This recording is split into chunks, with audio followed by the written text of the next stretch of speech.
Hello, everybody, and welcome to the Game Changers Experience with myself, Adam Strong. And today we have another amazing guest here on today's show. Someone that is actually was introduced to me probably about 3-4 months ago. As you guys know, I have a very amazing network of where I've built up some amazing relationships. And Navin, who is our guest for today, was introduced through a previous guest of ours, Sammy Blindell, who you may or may not know. We call her the brand builder. So let's shout out to Sammy, by the way. And, it's interesting because Navin actually attended one of our Game Changers fine dining experiences. And you know what? One of the things I really appreciated was just, number one, his experience, but also he really understands what some of the things that we're going to be talking about today, which is all around how to sell from the inside out. Okay. So let me give you, before I introduce Navin, by the way, first of all, if you're listening to us live, use the hashtag live, use the hashtag replay, do that immediately. If you don't have any time to listen to the video, of course, here over on LinkedIn Live, on YouTube, then feel free to go over and head over to the podcast, which is either on Apple, Spotify, Google, whichever your favorite podcast platform is, of course. And if you have any key questions or comments that you want to make about today's amazing interview with Navin, of course, and the show, feel free to make any comments in the comment section below here. Very cool. All right, so that's the formalities out of the way. If you're listening to us on the podcast, make sure that you check out some of the relevant links and also any blurb that we have in the show description notes below. That'd be great. So what we're going to be talking about today is selling from the inside out. And so I'll give you some context around that. But let me tell you a little bit about who Navin is and what's he about, right? So Navin's background is actually, he's a leading performance coach. He is also a leading salesman. I'll tell you a little bit about what I mean by that. But he's also a speaker and also a best-selling author. He just brought out a new book called Selling from the Inside Out, hence today's show, of course. But Navin's background is actually in corporate sales. So he's had 15 years experience within that, but he's worked with amazing companies such as Siemens, but has also worked with your one-man solo entrepreneurs and single business owners. So, and he's found a real gap in the market, a real niche, and I really like that. And that's what I love about Navin's differentiation as well. And so through his combination, what he's done actually is he's used, so he's enhanced his skills through combining things like NLPs and hypnotherapy. So it's really kind of tackling not just the skill set from sales skill set, but also from a mindset perspective, which is what we're going to be talking about, the combination of the two, which is really, really powerful. And also over the last sort of 15, 20 years, Navin's also added over 12 million pounds of revenue to people's businesses, which is an amazing achievement. So that's what we're going to be talking a little bit about today. Super excited because, we don't talk enough about sales and we don't talk enough about mindset, but I love just sharing it with you guys. So listen, I hope that you're going to enjoy today's amazing conversations with me and Navin, of course. Really looking forward to today. So let's bring the main man on the show. Navin, welcome to the show. Hey, Adam, thanks for that lovely introduction. Not only do you summarize me really well, but I always find that, even despite all the mindset work I've done, all the selling I've done, whenever somebody's sort of bigging me up in any way, you still have that little bit of shyness that comes. So it doesn't matter how many times that happens. You're really like, really? Oh my God, is that me? It's interesting because I feel like as entrepreneurs and speakers, we don't actually take enough credit for ourselves. You know what I mean? It's like, oh yeah, I've achieved all that shit. Holy crap. Do you know what I mean?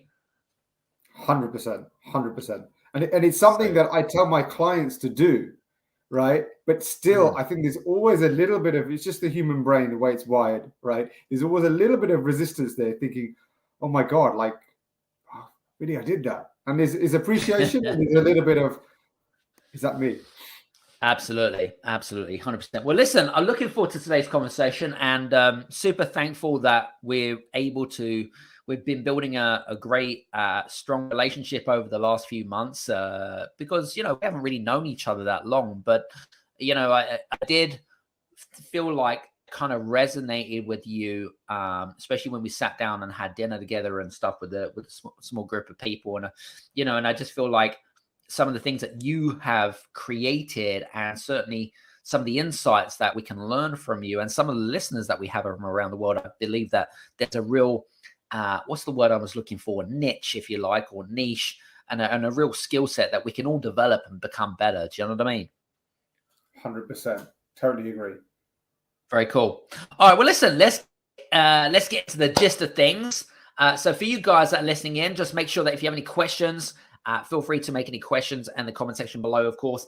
And if you're not listening or you're not following, in fact, if you're not following myself or Navin, okay, Navin, over on YouTube or on LinkedIn, make sure that you follow us and subscribe.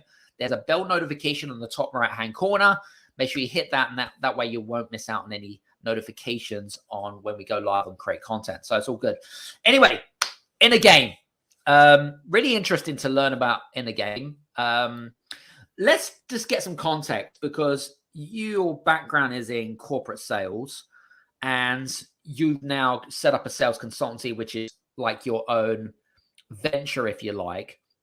Have you found, I don't know much about corporate sales, in all honesty. It's not my bag of tricks and such. Did you find that as an easy transition from creating your own sales consultancy? And was you able to bring a lot of skills over from what you learned in corporate sales over to what you do today? Yeah, so there's a couple of things there. I think when it comes to sale, if you've got a background in selling, one thing I'm really grateful for that, because I do feel that makes the transition to be an entrepreneur more easier. Because like it or not, you have to sell. And when you're an entrepreneur, you're selling yourself and you're selling your business. And so having that sales background certainly is one of the best feeding grounds to be an entrepreneur. Having said that, though, it is also, a different kettle of fish.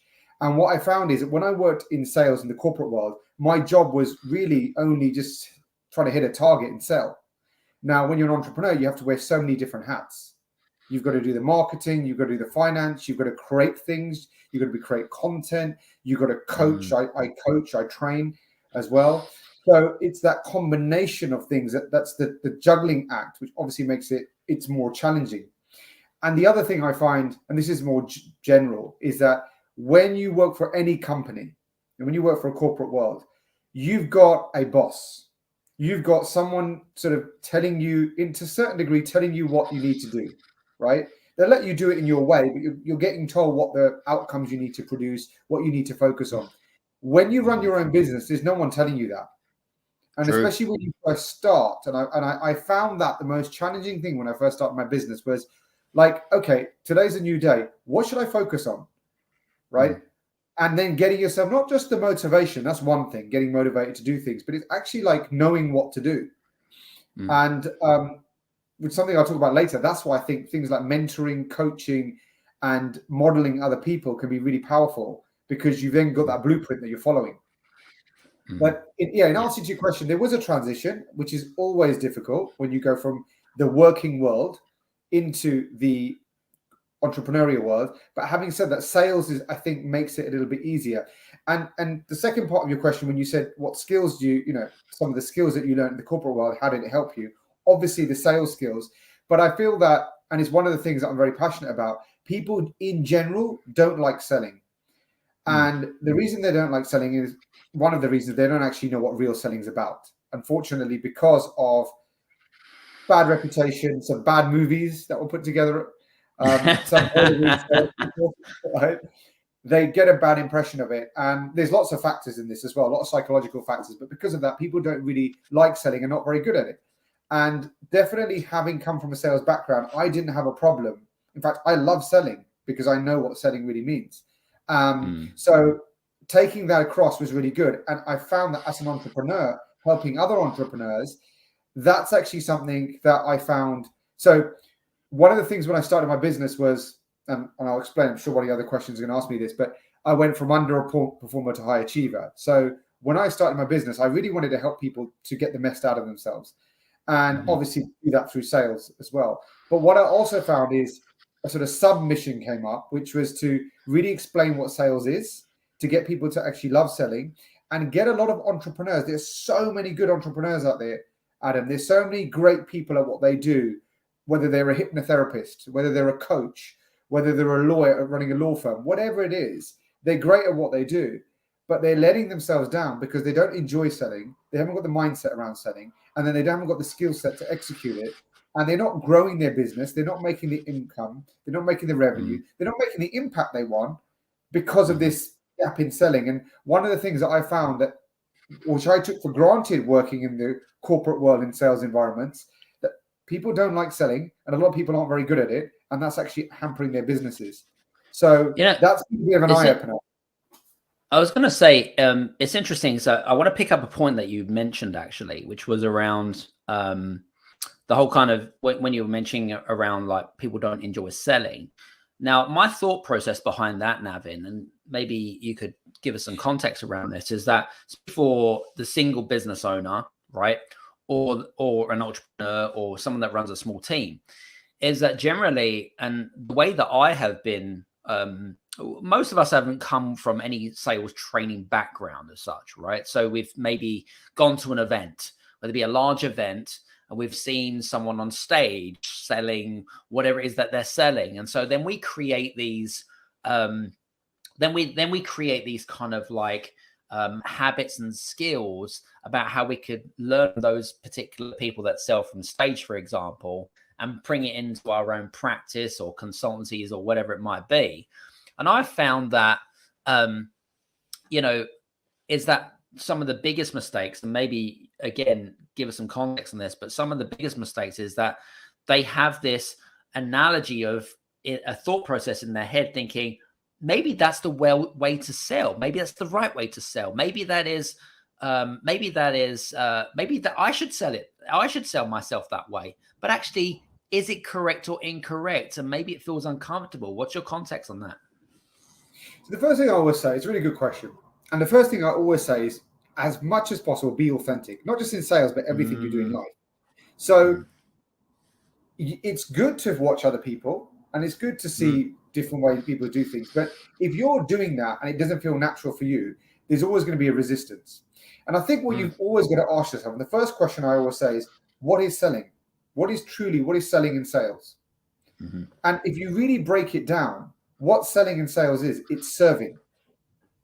And when you go with that mindset of, I want to serve people, that automatically gets you into, number one, it takes a lot of pressure off you and stops that, oh, I don't like the selling. And number two, it actually makes you more authentic because you're just trying to serve. You're not trying to get an end result to a certain degree. True. The other thing is, when you break down what is serving and how do you know what serving is, the other thing I always say is, look, let me give you an example. If I thought, right, I've got the best beef steak in the world, right? And I'm saying to you, Adam, do you know what? Like, this steak is amazing, right? It's fed from the best cows. They grow on this hilltop with the bottom of New Zealand, right? Which has got the freshest air in the world. There's no chemicals in the grass they eat. These cows are amazing. The beef is going to blow your mind, etc., etc. And even if I came from a place of, I really want to give Adam this fantastic steak, I really want to serve him, I really want to make sure it's a great meal. And you might turn around, and I know this isn't true, but you might turn around and go, Navin, I'm a vegan. Okay? I knew you were going to say that. So the other thing I always say from a mentality point of view is, one thing sales is serving, but sales is also understanding. You've got to understand the other person's needs. So this then goes up, I don't want to go too much into a tangent, but that's why things like questioning and listening become really important from a skill set point of view. But just from a mindset point of view, if you just always go and think, right, what I want to do is I want to really understand the person or people in front of me, and I really want to serve them. When you take that mindset, it takes so much pressure off you. It makes you really, really authentic. And then going back to your question you originally asked me is, ultimately, as long as you're doing those two things, and I'm not saying it's all about that, there's things after that, but if that's your base, then it doesn't really matter how you're doing it.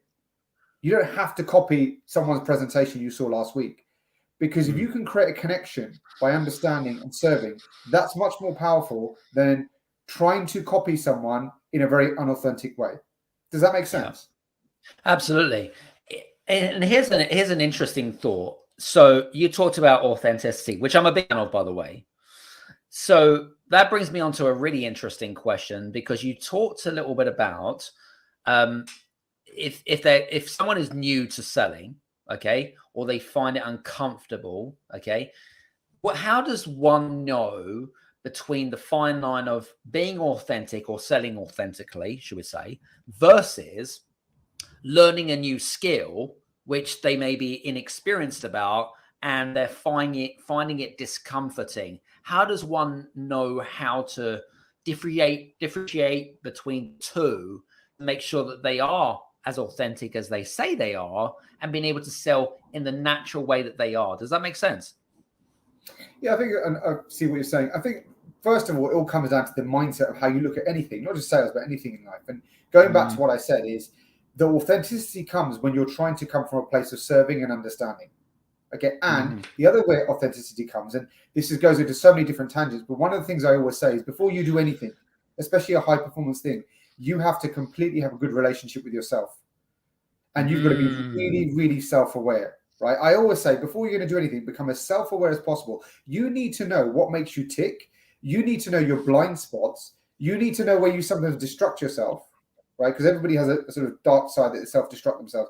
You need to know everything about yourself, right? And you need to know what you're doing and why you're doing it. Because when you do that, you step into your power, you step into your authenticity because you're so clear about yourself. And then when you then do the other things and you really understand, once you understand yourself and you're aware of yourself and you feel very comfortable with yourself, you're not second guessing yourself. You're not even sitting there and going, do I look authentic or not? What is my authenticity? You're not, all those questions that go in the monkey mind, they cease. And then what you do, you then go into, well, what is selling? Selling is serving. Selling is understanding. So just think about this now. You've got a complete awareness of yourself. You know what you want. You know why you want it. You then also have tapped into really understanding your good points. I wouldn't say good points and bad points. Sorry, that's wrong. You'd understand where you get in your way and where you don't, and what you're about. And when you get all this understanding, then you tap into, okay, now I understand myself. I mean, it's always an ongoing process. It's not like you understand for yourself for a month and that's it. You understand yourself for life. It's always evolving. But get a good grip of that. Then you start understanding sales and what sales is about, which is serving and understanding people, right? I'm talking about a very basic level. When you've done that, you're naturally authentic. Then the second part is, but you do need to learn skills because you know that you're doing this for very good reasons, right? And you want to help people, but you still got to get them over the line because sometimes people don't realize why they need help. That's where the skills come. That's where the skills is. And I always say, as long as the person needs your help and you are confident that you can deliver an outcome for them, then it's your duty to get them over the line. And that's where sales skills come in. That's where the questions you ask, the way you position things, the way you say things, etc., etc., etc., how well you listen to them happens. But if you just come from that base place of authenticity, and that comes from being really honest with yourself and really honest about what you're doing, you almost, I can't even describe it, you come from a really powerful place. And then you just learn the skill on top. And then the sale becomes almost a natural process. Does that answer your question? Absolutely. I love that. Some great answers. And for you guys that are listening in, by the way, if you're listening to us live and you have any questions for Navin around sales and mindset, feel free to drop them here in the comment section below. And if you're listening to us on the podcast, of course, well, make sure that you've got Navin's details at the end so that if you have any questions based around sales and mindset, you can reach out to him and his team and he'll come back to you as soon as you can as well. I want to go, I want to talk a little bit about the inner game because we talked about the inner game quite a lot when we sat down for dinner a month ago or so. What is the inner game and how is it relevant to sales? Yeah, great. So inner game, I love talking about this because I believe it's the foundation of success. And the inner game is a few things I've touched on, but the inner game is literally what's going on in the inside. So it's about your awareness, your self-awareness, and understanding how you tick, who you're about, why you're about that. It's understanding the difference between what you're consciously thinking and the subconscious mind, which are your thoughts, feelings, and beliefs that sit underneath that. It's about getting in full alignment with yourself. And one of the things it's really about is it's also about controlling what I call that monkey brain, that inner dialogue that's often very negative. And it's keeping that under control, keeping that under wraps.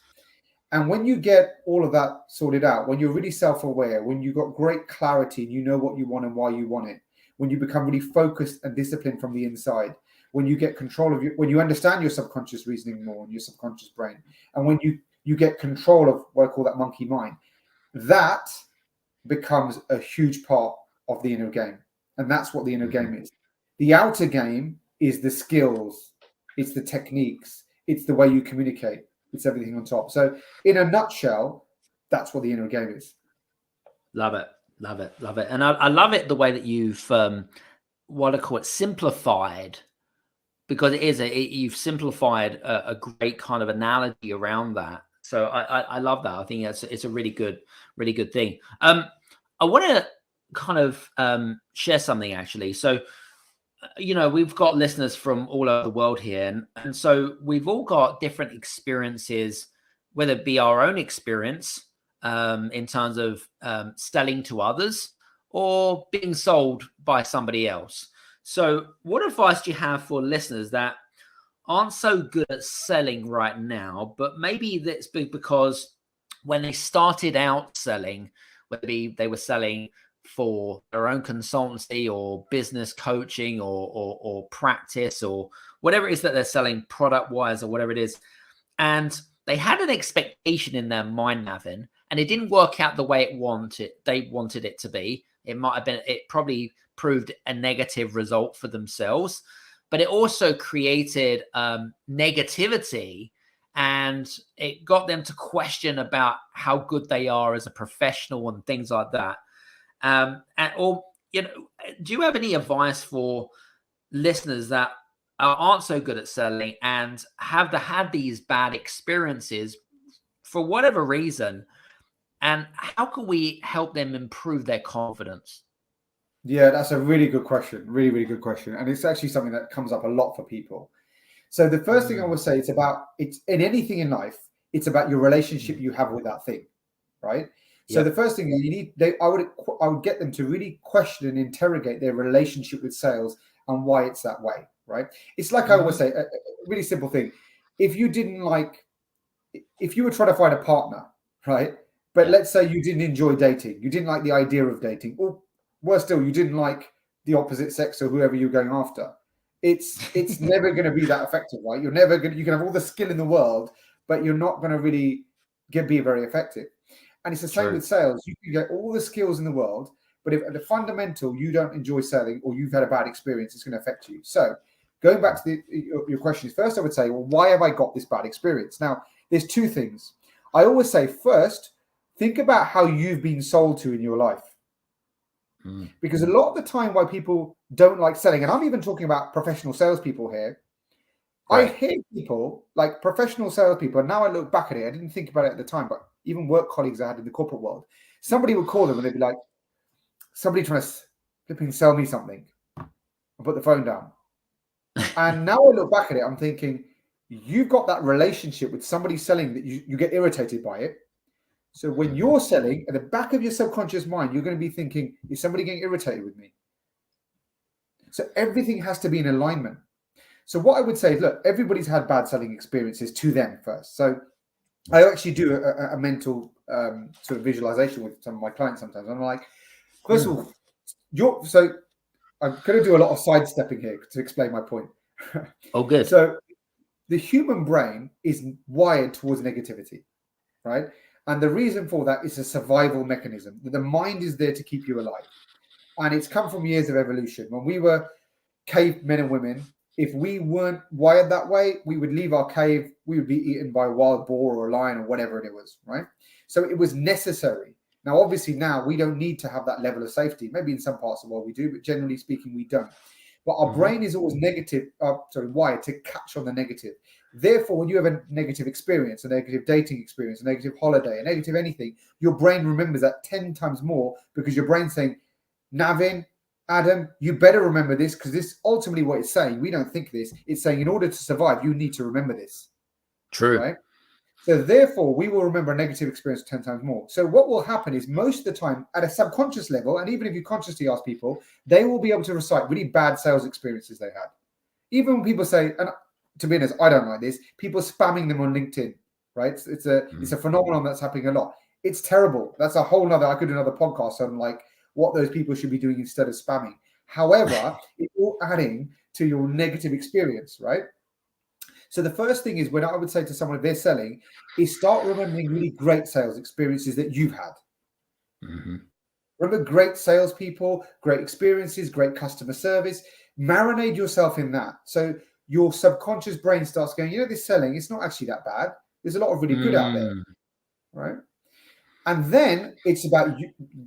You mentioned it before. Maybe they've then gone and sold and had a negative experience. And again, human brain will remember rejection and negativity 10 times more. So the brain will say, you got rejected there. You better remember that. Like if you just, once you learn this, you start thinking of your brain in a completely different way. You just start thinking your brain is there like some interfering parent that is just trying to keep you safe, right? So your brain is going to be saying, not even just like, I don't want to get rejected because, you know, it's not nice. It's actually a very subconscious level saying you getting rejected in a sale is equivalent of death, even though you don't consciously think that. So you want to start remembering great experiences where you have sold. And that doesn't necessarily mean where you picked up a phone or you were in front of someone, but there's always pots in your life where, again, maybe on a date, maybe when you were trying to explain something to your kids and you sold a concept to them to eat their greens. I know it sounds really silly, but just what you want to do is you want your brain to start remembering that actually I am good at selling. I am good at influencing people. I am good at, and if you then start understanding what sales is, which is serving and understanding people, you can come up probably 1,000,000 times in your life where you have served someone well. Even if it's your best friend asking you for advice, where you have tried to understand people.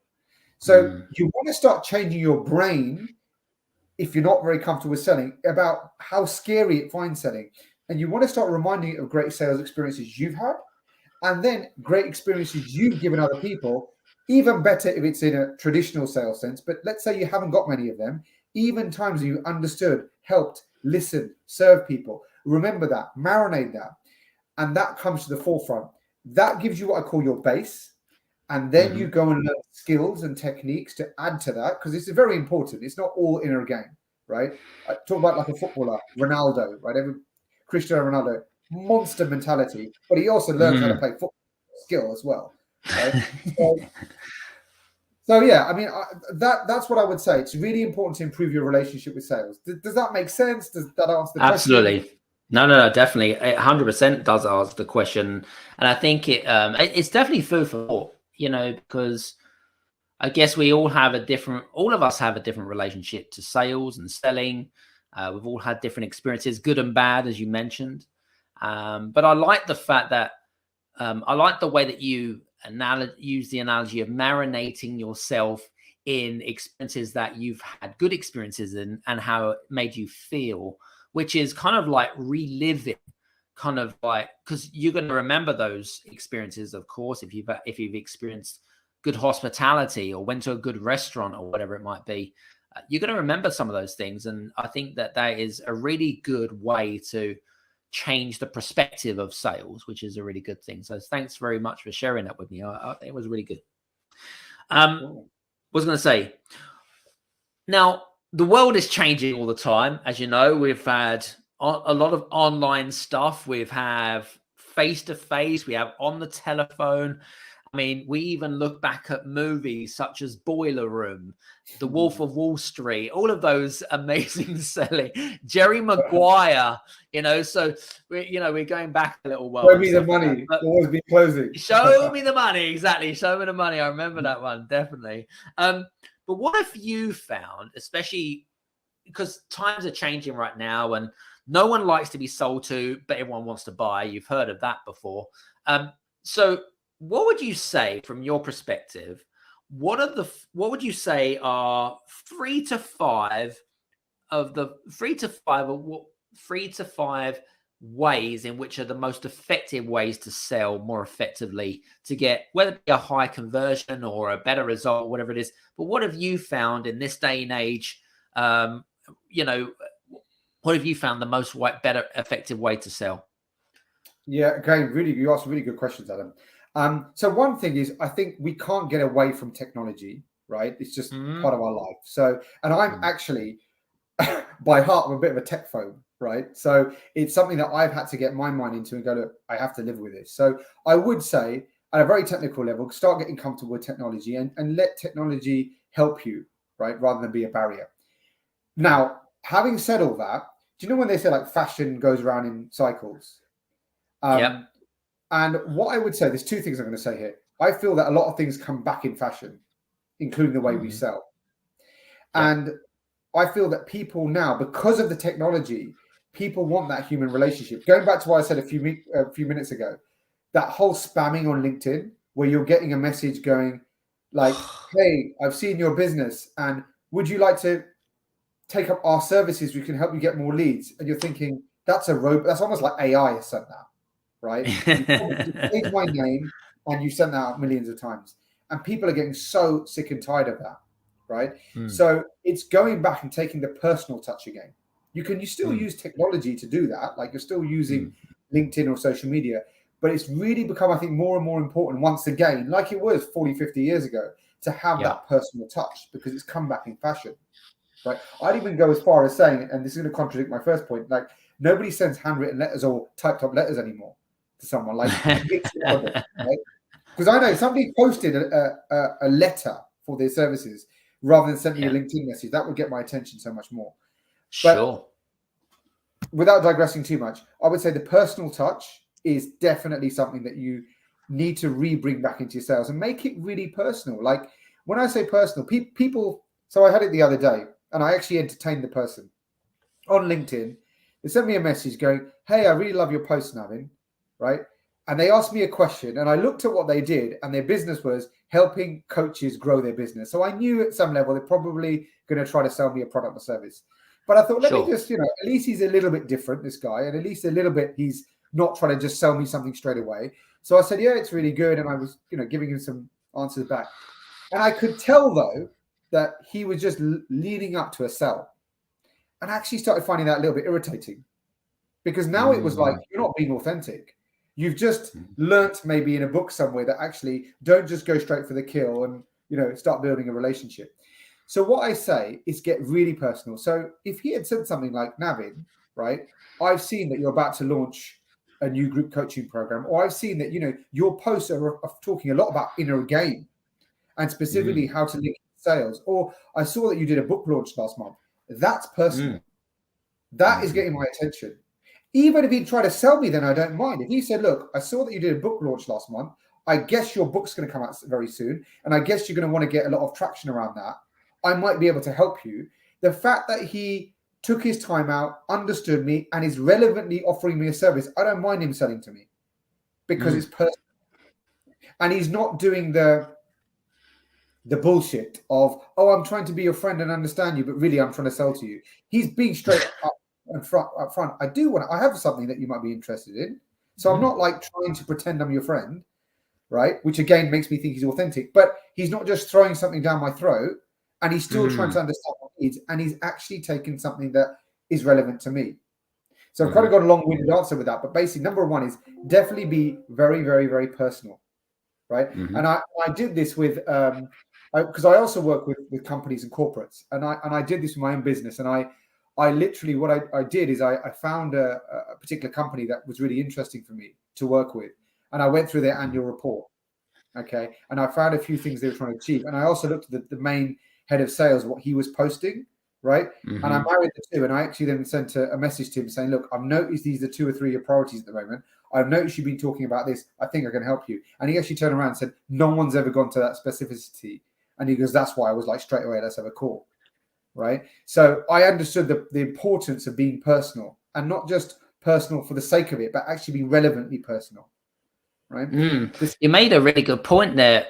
Sorry to interrupt. I was going to say to you, one of the things that really, what you were saying actually, and this is a common thread, which is giving value, right? You've given value because you've gone out of your way by going through their annual report and trying to connect the dots. So you've given some value, Whereas most people, like, especially on like LinkedIn or on Instagram or whatever it is, just trying to sell themselves about how great their product and service is, like, really, I don't give a shit type of analogy. But I like that. I think that, and actually it's interesting because that actually happened to me maybe only twice in my life on LinkedIn, where someone has reached out to me and they're like, oh, I can see you're trying to achieve this.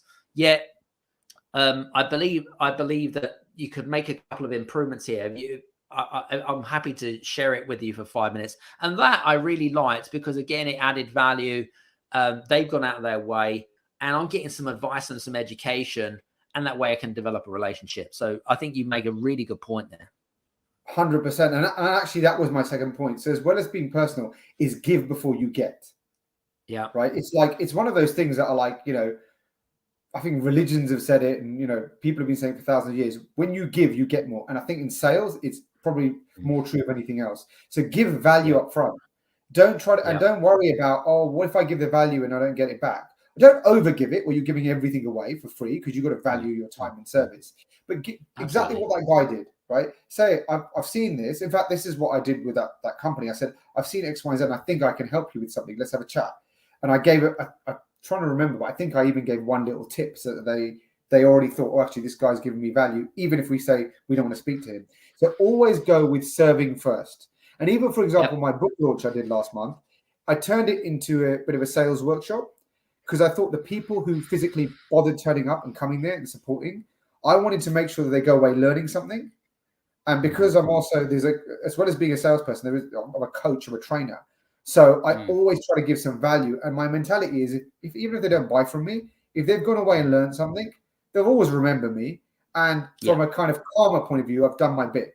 So the second thing is always give value. Always give before you receive. Yep. Right? Love that. Love that. If you do that, if you're personable, if you find out about them, you give before you receive, you be authentic, you be as genuine as possible. That's really, really going to help. And the final thing I would say on this is a bit like, do you know when they say in the investing world, where when everybody's doing one thing, do the opposite, right?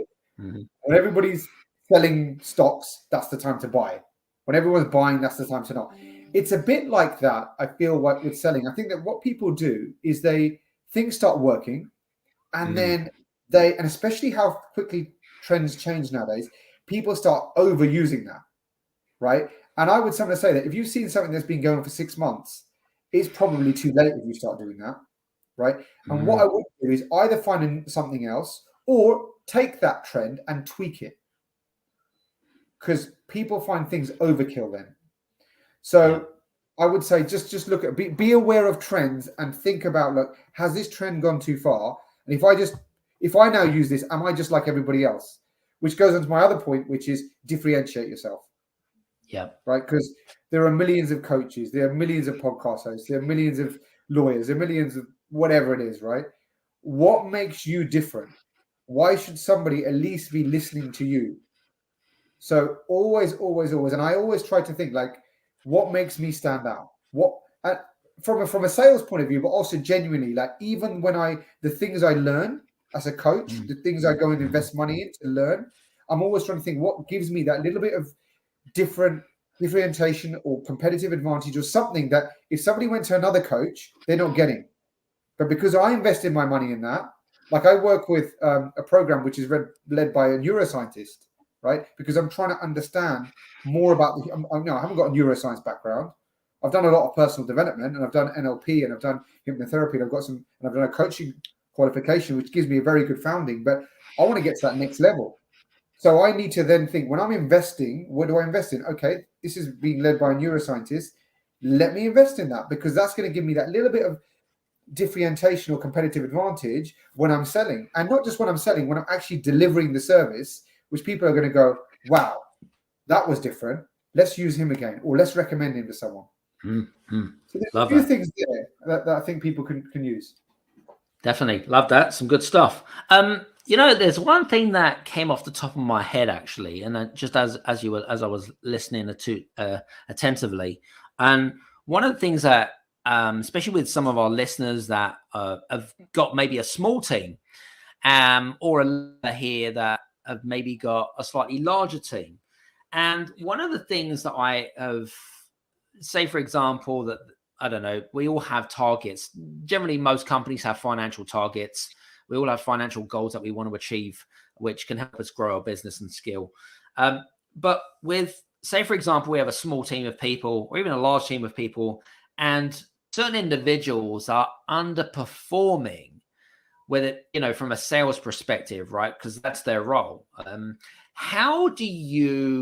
What is the best advice for the decision makers or the business owners of people that are underperforming in those businesses? How does one tackle, you know, those underperforming individuals without kind of coming across as the big bad wolf, or you know, without kind of saying you're crap at what you do, go find another job type thing, you know, and saying the wrong things and having a lawsuit possibly on your table, whatever it is. And you've probably been in a situation like that, or not, well, not yourself, but probably had to advise or consult with companies in similar situations. What's your thoughts? Yeah, again, a really good question. And again, yes, I have been in those situations. So the first thing I would say is, I always say that first check, is the person who's underperforming or people underperforming, have they got the right attitude? As in, do they give a shit? Right? Yeah. Because one thing, if somebody doesn't care, like genuinely doesn't care, there's very little you can do with that person. And actually, that's very unfair for you, as in you're getting the short straw there. But honestly, I know it sounds harsh, if somebody doesn't care, you have to get rid of them.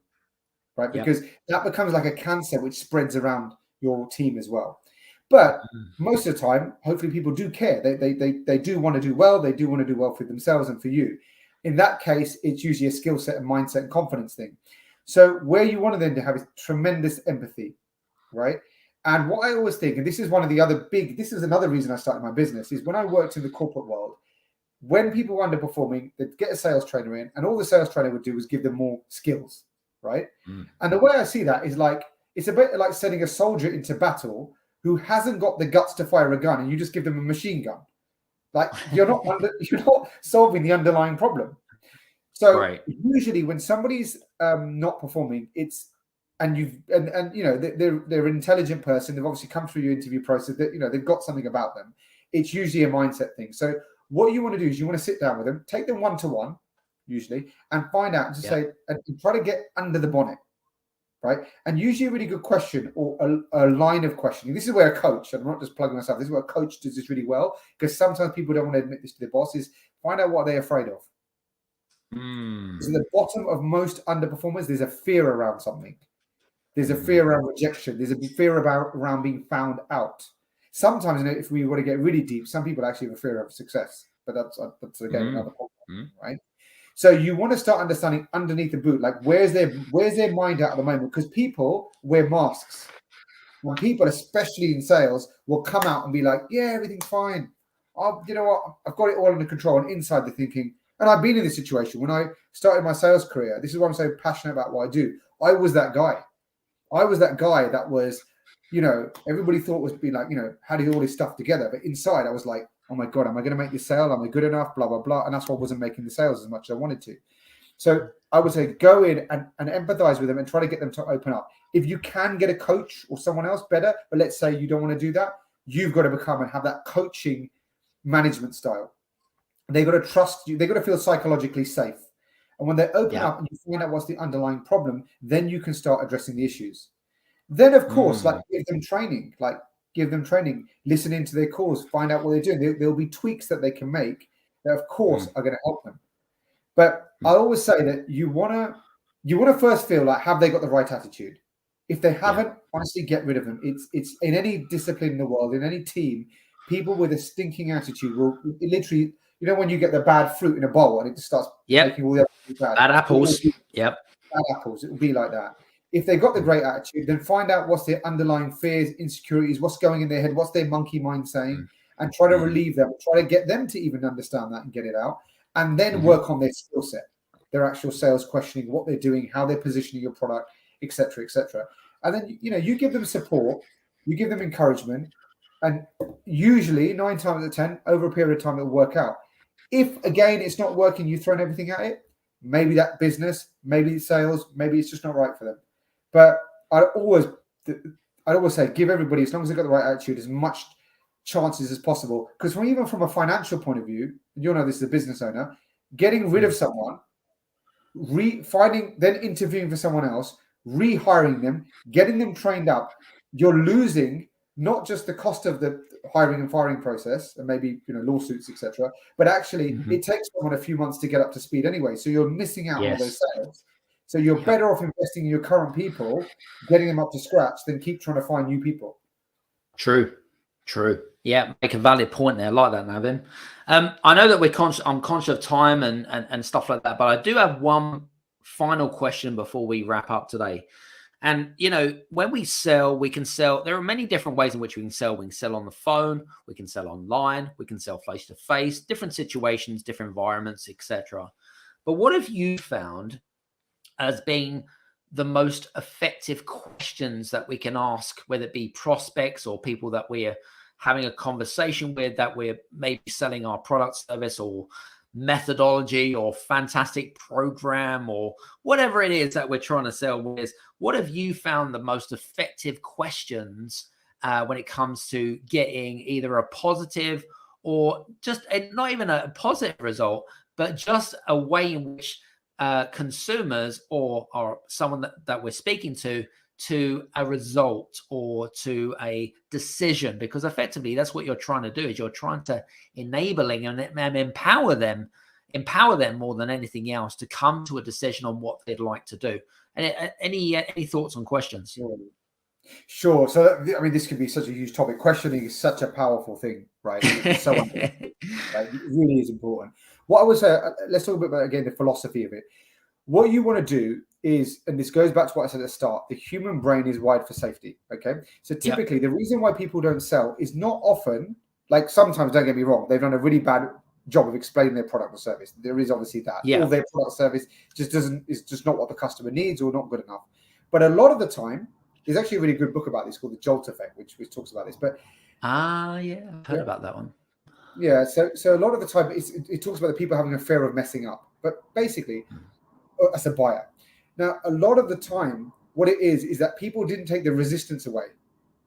It's not because they didn't sell themselves or talk about their product or service well enough. There are other, like a lot of time people talk with features when they're speaking benefits. That's a whole other subject. But a lot of the time, they didn't take the resistance away.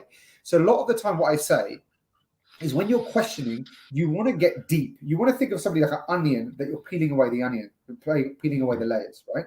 So one of the things I always talk about is I talk about level 1, level 2, and level 3 questioning. Okay. And your level 1 questioning is just understanding the facts of what they want. Right. Level 2 questioning is finding out the why behind they want it. Right. So you're speaking to a company, we want to double our sales revenue in the next year. Why is that important right now? Why are we even speaking? And why is that important right now? And level 3 questions, which is where people don't normally go to, and this is the real, where the juice happens. This is the onion getting peeled further, is the consequence questions. What's the consequence of that person you're speaking to not achieving or not solving that problem or achieving that X, Y, and Z goal? What's the consequences of that? And get them to tell you. Don't assume. Because when sometimes people haven't even worked that equation out in their head. When you get that out of someone, what their brain is beginning to say is like, oh my God, if I don't do this, X, Y, and Z is going to happen. If I don't do this, I'm going to get sacked. If I don't invest in this coaching, my business is going to go in the pan. And then you don't need to start persuading anymore. They'll start selling it to themselves. But the problem is people don't go deep, and people don't really go and get the customer to articulate what's the consequence of not achieving X, Y, and Z. So that's a really, really, and that's I talk about it in my book, but also it's a very deep thing. When people coach you, when I coach people, my programs, I go into the whole depth behind that, because there's a lot of the psychology around that. And there's even the way you ask those questions that are important. But until somebody knows what's the end bad thing or good thing that will happen to them, right? There's always going to be resistance to buy. And this is another question I always like asking as well. It's a bit of a side point to that, is sometimes just ask people, like, why are we talking today? What made you want to have this conversation with me? Because then that question in itself will get them to open up a lot and say, well, I've got X, Y, and Z problems, and this is the reason why this problem is affecting me, and I thought you'd be able to help me. So just that, sometimes that question can really open up a lot of dialogue. Yep. But That's a really good honestly, question. Really good question. big topic, but yeah. Love it, love it, love it, love it. Guys, hope that you're enjoying some of our conversations. By the way, me and Navin could pretty much talk all day, by the way. It's a fascinating subject, sales, psychology in the game.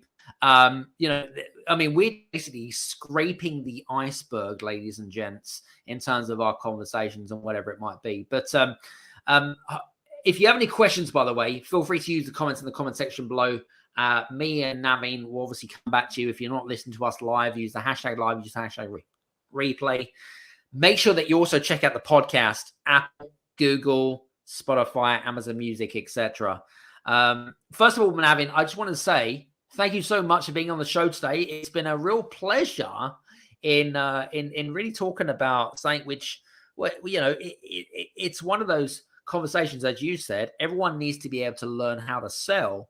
But to be able to have a deep conversation about something which can be a little bit sensitive for people, and maybe because of experience or perception or reality or whatever it is. But I just wanted to say thank you so much for a great show. Well, thanks for having me, firstly. And I have to say, I've been on a few podcasts, and you've probably asked the best questions, certainly up there with some of the best questions that people have asked. So that's really good, because you want to get deep, you want to get juicy. So thanks for that. And I'm really passionate about this stuff. So giving me an opportunity, a platform to share that, you know, I thank you as well. Yeah, you're welcome. And for you guys that are listening in, by the way, make sure that you check out Navin's new book, which is called Selling from the Inside Out, which is all available in your bookstores around the world, Amazon, Waterstones, Barnes & Noble, etc. You can check them all out. They should be there, depending on where you are in the world. So make sure that you check out. And if you have any questions for Navin, feel free to reach out. We'll post all of his links to his social media platform below, so you can reach out to him from there. Anyway, so great show today, guys. Hope you've enjoyed today's. If you, as I always mention to you, right, and what I was going to say to you, we've just recently celebrated our 3rd year anniversary on the Game Changers Experience podcast. So I'm really thankful for everyone that's been listening and some of our loyal subscribers and loyal listeners. So I wanted to say thank you so much. And my ask from you guys is, as again, please feel free to leave a 1 or a 5-star review over on Apple or on Spotify, whichever your preferred podcast platform is. I greatly appreciate feedback and education, and really kind of, I'm all about sharpening the axe and turning it and making improvements and subtle changes so that we can create another amazing 250 episodes over the next 3 years as well. So listen, hope today's show has been good for you. From me, Navin, hope you will take care. See you soon, and